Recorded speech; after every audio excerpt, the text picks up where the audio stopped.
আসসালামু আলাইকুম রহমতুল্লাহি ওয়া বারাকাতুহু। ঈদের দিন সকালবেলা আমি আর ইয়াস নামাজ শেষ করে বাসায় ফিরছি।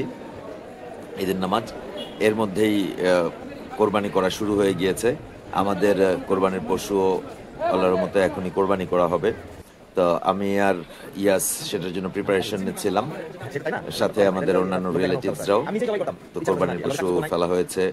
ইয়াস এবারই প্রথম, তাকে অনুমতি দেওয়া হয়েছে কোরবানির পশুটাকে চেপে ধরার। এর আগের মানে বছরগুলোতে ও আরো ছোট ছিল সাইজে, তো যে জন্য ওরা এইগুলাতে অ্যালাউ করি নাই।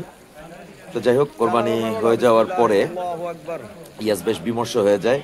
এই একদিন ছিল কোরবানির গরুটা আমাদের বাসায়, এটার সাথে ওর একটা খুব অ্যাটাচমেন্ট তৈরি হয়েছে। অলমোস্ট বলা যেতে পারে যে 24 ঘন্টাই খালি ঘুমানোর অল্প কিছু সময় বাদে ইয়াস এই গরুটার সাথেই ছিল। ঈদের দিন সকালবেলা ইনফ্যাক্ট সে উঠে আগে গরু দেখে আসছে, তারপরে সে উপরে এসে গোসল টোসল করে আমরা ঈদের জন্য বের হয়েছি।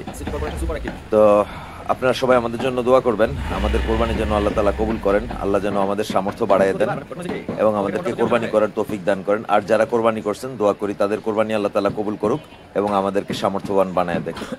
ওয়া মা তৌফিকি ইল্লা বিল্লাহ। আসসালামু আলাইকুম ওয়া রাহমাতুল্লাহি ওয়া বারাকাতুহু।